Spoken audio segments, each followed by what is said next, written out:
Akt pierwszy. Paradoks roku 1934. W styczniu 1934 roku Europa przecierała oczy ze zdumienia. Oficjalna prasa w Berlinie i Warszawie ogłosiła podpisanie deklaracji o niestosowaniu przemocy. Dla zachodnich dyplomatów wyglądało to na narodziny nowego, zaskakującego sojuszu.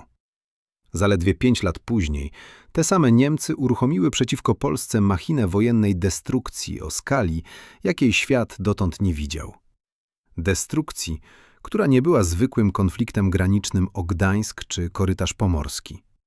Był to początek skrupulatnie zaplanowanej akcji wymazania całego narodu z mapy Europy.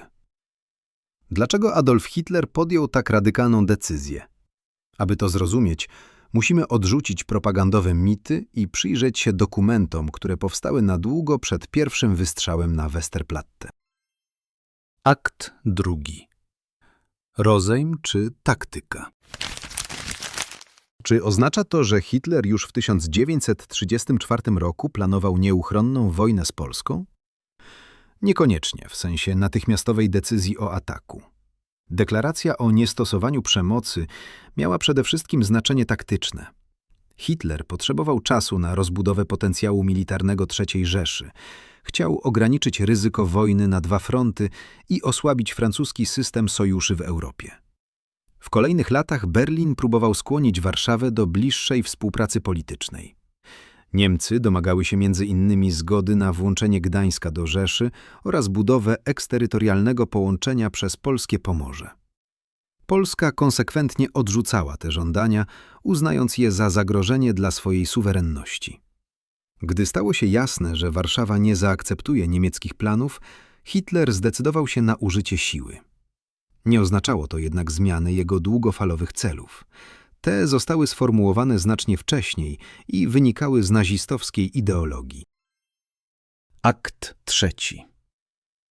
Ideologiczny fundament, Lebensraum i rasizm. Odpowiedź na pytanie o los Polski leżała na kartach książki, którą Hitler napisał jeszcze w latach 20. w więzieniu w Landsbergu.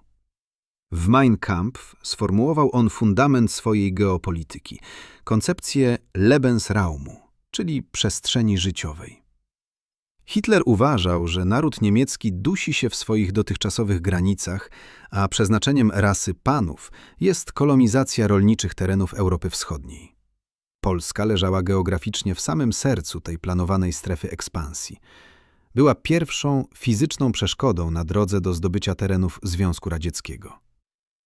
Drugim filarem była skrajna odmiana rasizmu opartego na tzw. darwinizmie społecznym. W nazistowskiej hierarchii ludzkości Polacy i inni Słowianie zostali zaklasyfikowani jako Untermenschen, podludzie.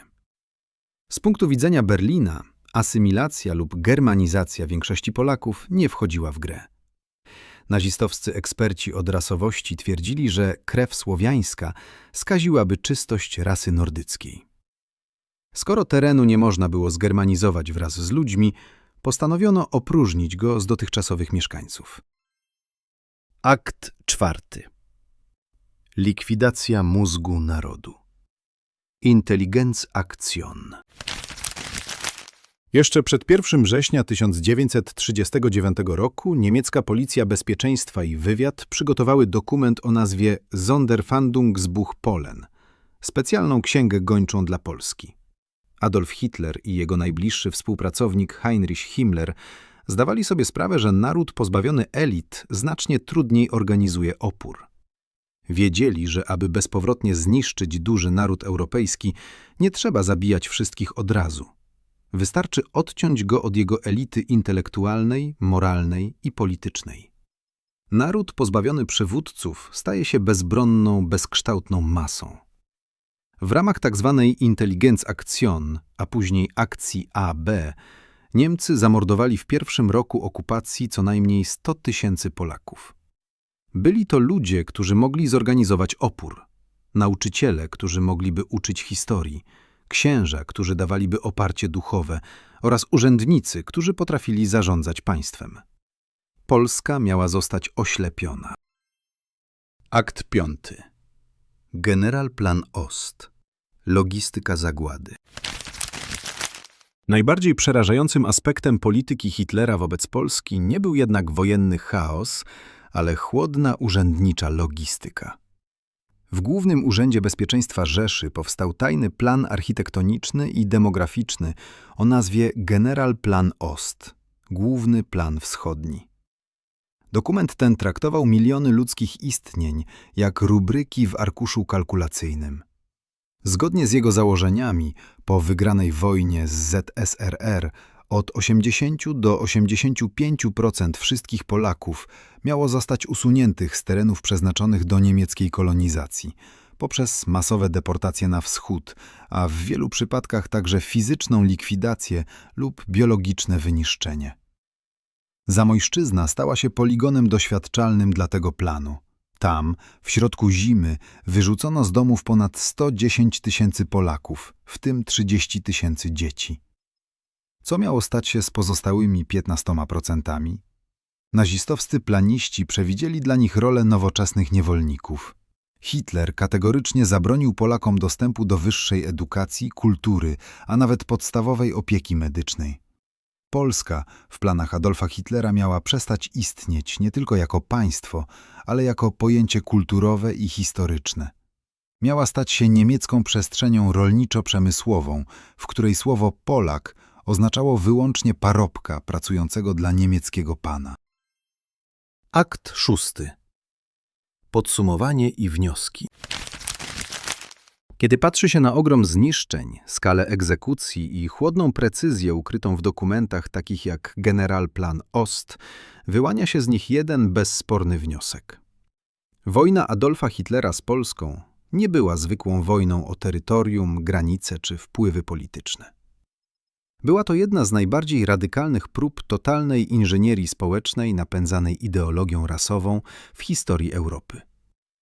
Hitler postanowił wykończyć polski naród, ponieważ jego istnienie stało w sprzeczności z dwoma dogmatami nazizmu: biologiczną supremacją rasy aryjskiej oraz potrzebą zdobycia rolniczej przestrzeni życiowej na wschodzie.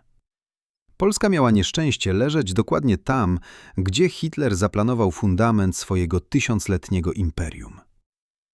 Ta potworna wizja ostatecznie poniosła klęskę. Choć polski naród zapłacił cenę niewyobrażalną, tracąc miliony istnień, elitę intelektualną i materialny dorobek wielu pokoleń, to same fundamenty polskiej tożsamości, kultury i woli przetrwania okazały się niemożliwe do złamania. Plany zapisane w biurach III Rzeszy przypominają nam dziś, do czego prowadzi sytuacja, w której ideologia rasowa staje się oficjalnym programem państwowym, a logistyka i nauka zostają zaprzęgnięte w służbę masowego mordu. To lekcja o tym, jak kruchy potrafi być pokój i jak wielką wartość ma pamięć o tych, których próbowano bezpowrotnie wymazać z historii.